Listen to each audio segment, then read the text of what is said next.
Hello, my name is Red Ronan Z, and I'm here today with, Devin. and we're here to give you a beginner's guide to Pathfinder 2 for anybody who's trying to convert from 5e to Pathfinder 2 because Wizards is a dumpster fire. Hey, that is rude. I know some very nice dumpster fires, and they'd be offended by that comparison. You know what? That's fair. But, So controversy aside, we should explain a few things to you guys. It's not difficult to make a Pathfinder 2 character by any means, but we wanted to give you a little bit of an introduction. And I know a few other channels out there are already probably doing something like this, but we want to throw our hat in the ring too. Maybe help you find your way here. So first, while there are ways to do dice rolling or point buy for your character stats, the base default method is no longer that. Unlike the first Pathfinder, unlike 5e, here we go for a system where you put ability boosts, each of which are worth 2 points, into stats as you go. the cool part is your classes and your background actually matter to this stuff. A few Pathfinder 2 players were actually making fun of the 1D&D playtest options when they saw backgrounds giving boosts instead of races because, Pathfinder 2 had been doing it for about 2 years at that point. Yeah, no, that was really But funny. in this case, both your race and your background will affect it. As he said, your class matters too, and you get to pick any 4 stats to throw a boost into just because. And these are all 2-point boosts. The way the ability system works in Pathfinder 2 is you get 2-point boosts up until you get to 18. After that, it's 1 point each. So the way that they have laid this out, you're not going to hit that before you finish character creation, ever. It's just not going to happen. The reason for that is because when you have multiple boosts from the same source, they can't go to the same stat. So you can't say, I get to pick 4 boosts, I pick strength, strength, strength, strength. No. And then have a 20 you would string. have to pick like strength, con, charisma, int. That kind of thing. Yeah, no, I really like the way that they balance it because when you go ahead and make a specialized character, they're really, really good at their thing, and you can still make it so that your character has like a 16, 16, 14, and then 3 10s or like 112 in there. And it'll still perform almost as good as that, but it could miss out by a point or 2 here or there, which, just makes sense. But you're also better in one other stat than that other character is. But ability scores are only part of the big changes. True. One of the really important things here is proficiency. You have 4 tiers of proficiency in Pathfinder 2. 5 if you count untrained. Untrained is you don't know this, no bonus. Trained is your level plus 2 is added to the appropriate stat. Where should I go and look for this? Expert is your level plus 4, Master is level plus 6, and Legendary, should you ever reach it, is level plus 8. These make a pretty significant difference in the long run. And if you wanted to look for the rules, everything should be pretty much right there for you on this player's guide page he's showing you right now. Looking at things like getting started and creating a character and things like that. You've got all sorts of stuff. The general gist of this here is on Archives, you can basically just search up anything you want with a search bar if you can't find it, but here on this page for new players is where you're going to find basically everything under one of these tabs. Everything laid out neat for everybody. Mm-hmm. I gotta say, one thing that I do like about the Archives is honestly, it's more organized than the books themselves. That was true of the first printing, yes. Yeah. Credit where credit's due, and also, brutal honesty sometimes. It's important. to recognize the failings, and the first printing of the Pathfinder 2 rulebook was kind of messy, and it made a lot of mistakes, which is why they've spent so much time errating and updating things, releasing more printings, free update PDFs, that kind of stuff. And the rules are always posted here, including erratas as soon as the people running the site get a hold of them, so you're never going to really be behind or missing something. You're pretty well set when you've got the archives. So, now we've mentioned how proficiency works, how you generate ability scores, and it's time to mention the biggest thing that's going to confuse you coming from 5th edition, probably actions. 5th edition, you had movement, action, bonus action. Well, you can do 3 things in this game too, but every single one is just called an action. You have 3 actions every turn. Some things use more than 1 action. Particularly spells, generally, are 2 actions or higher. Very frequently 2 action, even a few 3 actions, and very few 1 actions. However, those 1 action spells, I don't think there's one that I dislike. They can be pretty handy. They've got the biggest thing for you is going to be to look out for new players. Red, why don't we pull up literally any given like feat that takes an action to use for any class? Let's see. Here, I'll just take probably my favorite martial feat for low level. Okay, so you can see here how up at the top it's got those diamonds. Each of those diamonds represents 1 action. So that means if you're seeing 2 diamonds, you gotta spend 2 actions to do it. But as you read the effect, I'm guessing you pulled up sudden charge. Yes. I love how you instantly knew that. Well, I mean, I can't quite read it over the screen share, but I saw that it was 2 actions and immediately went 2 actions, red, sudden charge. Listen, this allows you to move, double your speed. That's 2 movements, and then make an attack. So it's a 3 actions for 2 cost. That's really good. It's one of the few things that breaks. Might confuse new people is the multi-attack penalty, or MAP for short. And this is a map you don't need to worry about following too closely, because most of the time you're only going to attack once. But no, I can't find when it does come up, it's good to remember. When you attack the second time in the same turn, or perform an action with the attack trait, like grappling someone or trying to trip them, you get a -5 to that ability. So if you have a +9 to attack, and you go to attack twice, the first time you add +9, the second time you only add a +4. This is to not only be a bit realistic, because if you're trying to crowd a whole bunch of attacks into a short time span, there's going to be some wild flailing going on, but also to make it so that you have to think a little more and actually play strategically, which leads almost directly into the big, important thing about Pathfinder 2's combat: teamwork. Sorry to interrupt, but before you segue into that teamwork, I do want to say, probably one of my favorite things about Pathfinder 2 overall is actually the 3 action system. There's very few ways to cheat the action economy in this game, and those ways, like sudden charge, may be powerful, but they're not game breaking, and they're not character breaking either.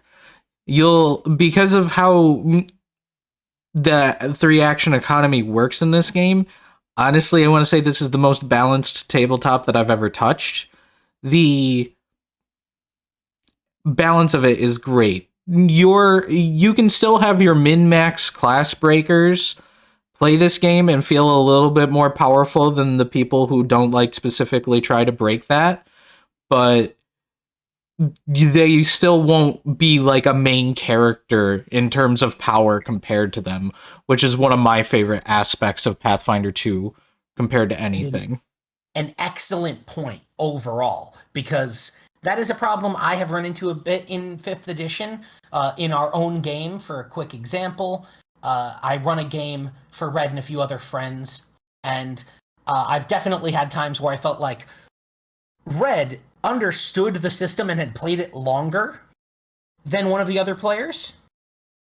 And there was never a time where it was, the Red show, so to speak. But there was definitely a point where I went, wow, Red just did 4 times the damage of the rest of the party combined. Hold on. Yeah. Usually after a really fearsome smite crit. Usually after a very fearsome smite crit, or like in 5e where I used the Blade Master Bard to just constantly get off Booming Blade. Yeah, that was actually kind of delicious. I loved that. But real quick before we go into that teamwork thing, like you were saying about the 3 action system being super important, super useful, I should just bring up part of that balance real quick is even the things that let you get extra actions, outright extra actions like the haste spell, have restrictions on how those actions can be used. Primarily to make it so it's never a point where, you're just dropping a dozen fireballs because you could, or just, absolutely spamming spells or unleashing multiple 2-action moves in a row is really just what they want to avoid. Most things that take multiple actions aren't meant to be repeatable in the same turn. Definitely. For example, Haste in 5e let you do so much stuff, and it was just so powerful because it gave you +2 to AC, +2 to your dex, an extra action of turn that could be used on movement, casting a spell, or an attack, right? I don't think you could cast a spell with it, but it was able to get in an extra single attack. Yeah. And I'll admit, they definitely tried to rebalance it a bit there, but wasn't it was originally listed as like an attack action, so you could use some cantrips with it? If you were a Blade Stinger wizard, yes, which was the hilarious part. Yeah. So in this, let me quickly actually just bring up the haste spell because it's very different. It costs 2 action to use, and the magic empowers the target to act faster. It gains the quickened condition and can use the extra action on a strike or stride. So it literally has to be a melee attack or a move action, pretty much. Pretty much. It's still a good It's spell. still great. Like, this is a spell I'll still throw on my friends as a support caster, but easy. But so, yeah, let's segue into that teamwork now. Yeah, I was just saying support caster, right? Let's use another direct example here. While he's not pure support, in a game that you and I are both players in, my character spends a significant amount of time casting magic weapon on you, because we're still at like level 1 or 2, so we're just like still starting off on that particular campaign, and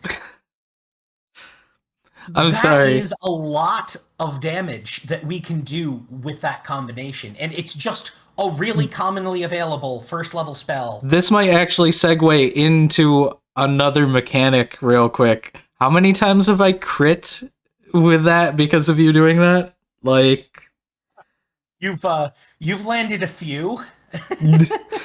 I swear, anytime I play Magus, it's just crit. It's just crit. It's all crit. I did the math, and about 75 to 80% of the time that you say, I'm gonna spell strike, you then roll a crit. I mean, so you should just start saying that before your normal attacks. Problem solved. Probably. Me and Roll20 don't get along, but anytime I say spell strike, it's like, you know what, we'll throw it to him. But yeah, teamwork in this game is important. The math of the system is tight. It's very well balanced. So how do you overpower monsters stronger than yourself? If it's that tight, surely anything higher level than your character is a nightmare to fight. And the answer is, yeah, it is if you try to treat this like 5e. you're not meant to solo much of anything. Yes, you can split up and go, there's 4 enemies, 4 of us, let's do this, boys. But realistically, That flanking is very on its tough. own is a massive help because one of the big shifts he was just saying about crits. Hey, Red, what is it about crits you love so much in this system? What I love about it so much in this system is the way that the crits actually function is you have to exceed the dice challenge. I'll call it that for simple terms. 10 or above in this system versus other systems where it's like you had to roll like a 19 to 20 or 18 to 20 depending on the weapon or what have you.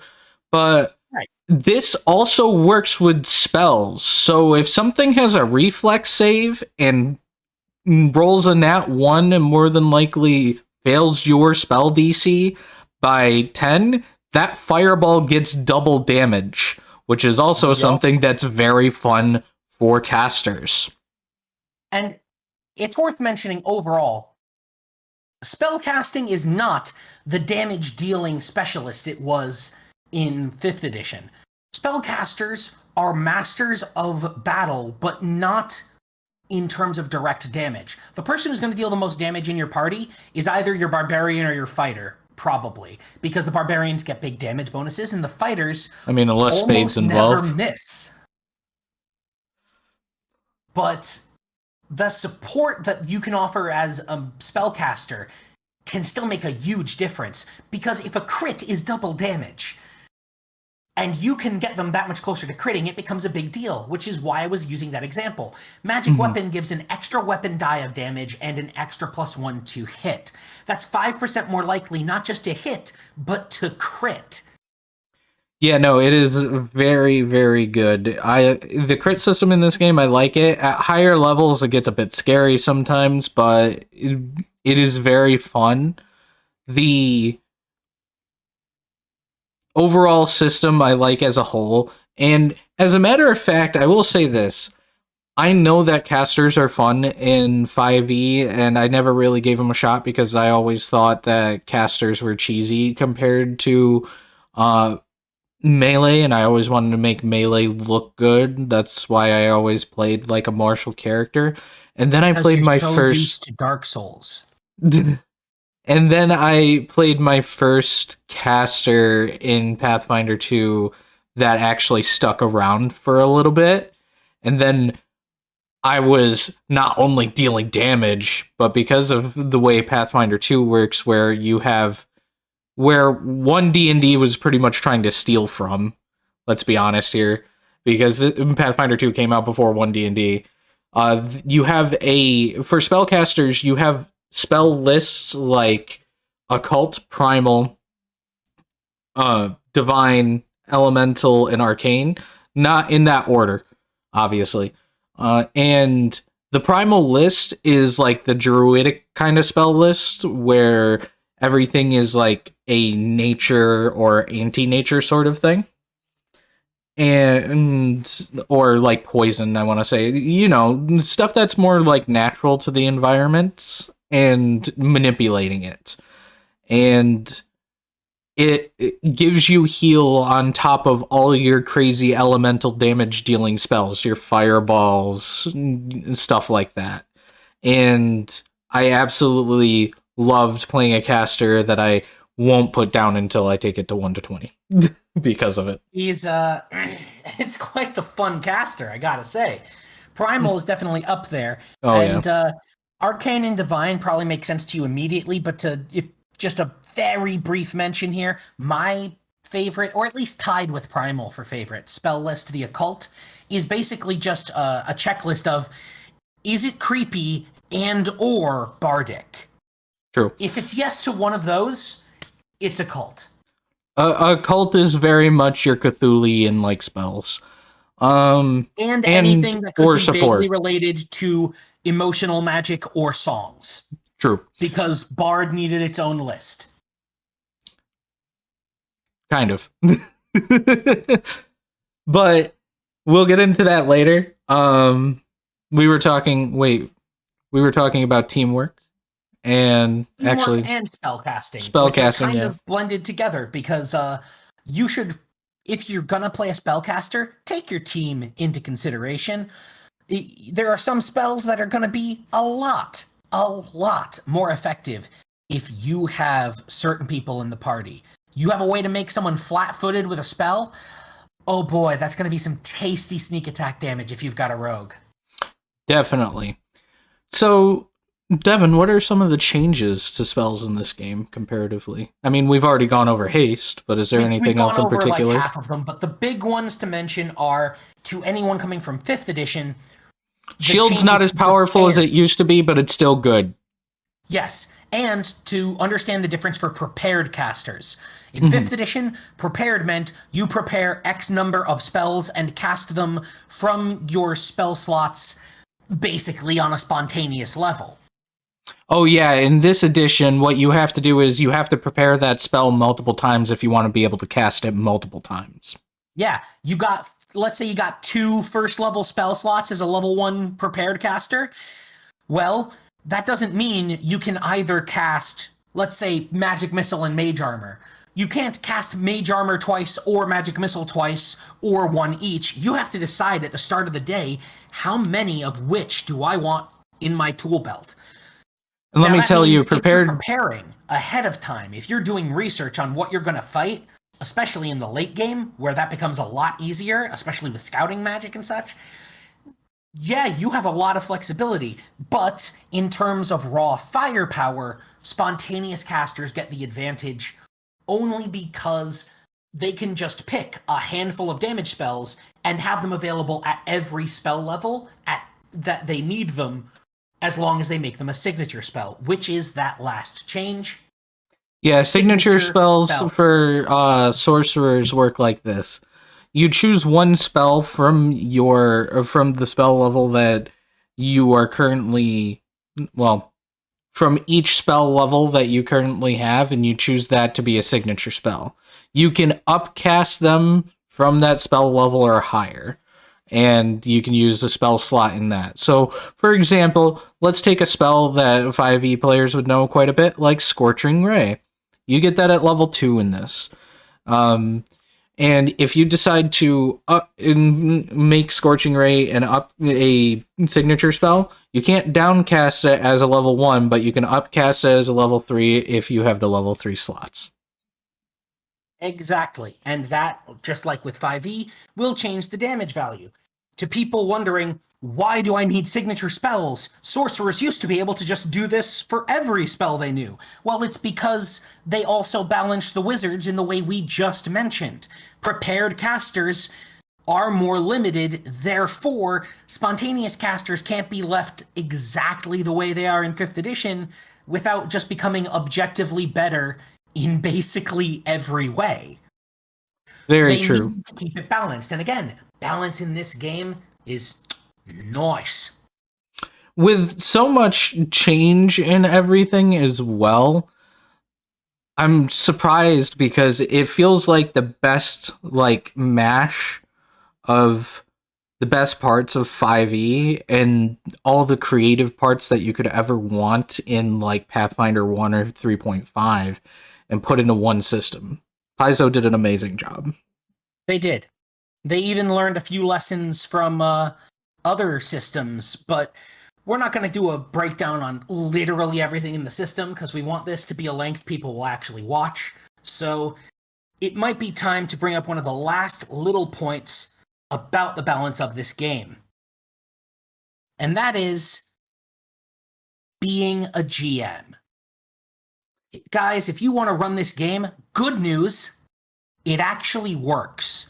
You don't need a PhD and 3 years of work experience in order to qualify as a dungeon master, or in this game, game master, because the system as laid out functions right out the box. Mm-hmm. If you follow the rules, it will work. There are little bits and pieces to keep in mind with that. Mainly when they say this many creatures is this difficulty encounter, they mean it literally. If Yeah, you have the 4 creatures of the same level as your party, That's a pretty tough fight. In fact, might qualify as a deadly fight. Depending on the creature. I mean, in terms of raw math, it is considered deadly, I believe. Oh, Same really? level as the party is, if memory serves, worth 40 experience, and 160 experience is deadly. Oh, And when they real say quick, deadly, in they terms of mean will probably actually kill a PC, not this is a good time like it was in 5th edition. one thing to also bring up, the level up system is also very different. I just want to point this out. If you so you don't spend your points or just hold, well, you spend your points technically. What happens is you get experience points up to 1000 and then you level up and they go back to 0. It's just that simple. I like it a lot better. That's another thing that actually works. Yes, I still tend to prefer narrative level I also ups, like that too. but Milestones are quite fun. frankly, I still tend to track how much EXP I'm giving, and I try to aim for between 800 to 1,000 ish for each level within that narrative time frame if I'm able to, because I want it to still have the same sort of feel. I want those levels to be earned.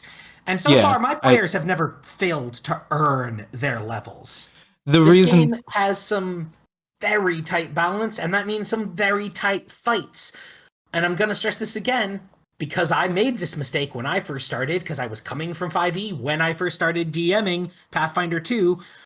Don't just assume you can throw a big monster at the party of level 3s. Yes, technically it's possible for them to beat a level 6 or 7 monster. Don't, though. Just don't. we'll save that for its own podcast because Oh honestly, boy, there's going to be dozens of you stories that grew we're going to bring up. yeah, you grew so much from just that one encounter as a I've never been game so mad master. at myself, and I've never been so glad of Yeah, my own growth. yeah, no, like you should honestly you should be proud of it. We'll get to that in a moment. What I wanted to interrupt you a moment ago and say was the reason I bring up that XP thing was because 40 experience sounded like very tiny experience to some people, I'm presuming. Ah, that is a very fair point. And yeah, it would. But consider this. A fight in 5e could be like a half hour of wailing on a monster for almost nothing, or 5 seconds of combat. You're having much more consistent times. Third, depending on the size of the battle and how many players you have, you're going to talk about your average fight's going to probably be for a moderate encounter anywhere from 30 to 60 minutes. Now, Oh, you can go beyond that, especially if you're dealing with, say, flying monsters that keep flying out of the player's reach and wasting everyone's time. So, DMs, another piece of advice from a guy who has ignored this piece of advice in the past: don't do that. yes. So in short, there's a lot more stuff to actually go over. We just want to give a little base review for anybody Yep. who's coming in and maybe some examples. Yes. Next, we're going to be doing classes. Yes, we're going to be doing a deep dive into every single class sooner or later, mostly in alphabetical order. But before we move on to whole other videos, let's finish this one off with a few examples for people who are afraid they can't do what they were doing with their old character or their old favorite build if they have just left 5th edition. AKA everybody who likes to spam smite. Play a Magus. Yeah, if you are a smite spamming warlock or paladin, the Magus's spell strike ability is what you want. If you are a blade singer wizard, Magus might also scratch that itch. Very true, especially with the fact that some cantrips add your intelligence and your strength, and because it's a spell strike, also adds your strength modifiers to damage. Yeah, he's a Magus fan, can you tell? And if you guys are a fan of the Warlock and are sad to see that it isn't a class option, never fear, the Witch is here. The Witch has a patron, a familiar, a whole bunch of spells. They are int-based rather than charisma, but if that's a sticking point for you and you still want to focus on more for lack of a better term, short rest sort of magic. The focus point oriented psychics, and yes, I will explain what those are when we are doing the class itself, is definitely going to be your speed. Most certainly. Oh, fighters are fighters. I don't know if you got the memo on that. And rogues are rogues unless they're actually swashbucklers. In which case, they're an anime protagonist. The swashbuckler is also, incidentally, the Kensai monk and the samurai fighter. Which is funny because the monk can still be the Kensai monk. Yes, so you can be a Kensai monk as a monk or a swashbuckler. It depends if you'd rather cut a fireball in half or, flurry of shurikens. Here's another huge thing. For everybody who wanted to be that underdog and see their class get buffed, I'm looking at you, Monk and Ranger. They're amazing in this system. Oh boy, one of my greatest regrets is that there are so many cool classes in this game that I may never get the chance to play a monk. Thankfully, I can live vicariously through Red, who definitely will. Oh, yeah. Oh, all you weebs out there that are like, Sun Soul Monk no, that's not a Super Saiyan. There's literally a feat that makes you a Super Saiyan as a monk. It literally lets you fly, lets you glow with golden energy, and your aura does damage to people. 1,000 suns. It is Super Saiyan. Your aura does damage to people, so you can have it be like Vegeta's final explosion. There's a lot of great stuff in this game. Basically, if we haven't mentioned your class, if we haven't mentioned your build here, and it seems like you still can't figure out quite how to do it, I promise you, there's a way. Somehow, some way, you can do it. If we didn't think of it here, go ahead and, leave us a comment. We'll get to it sooner or later. Tell us what you guys want us to touch up on. Yeah. Anyways, I'm pretty sure that's about it.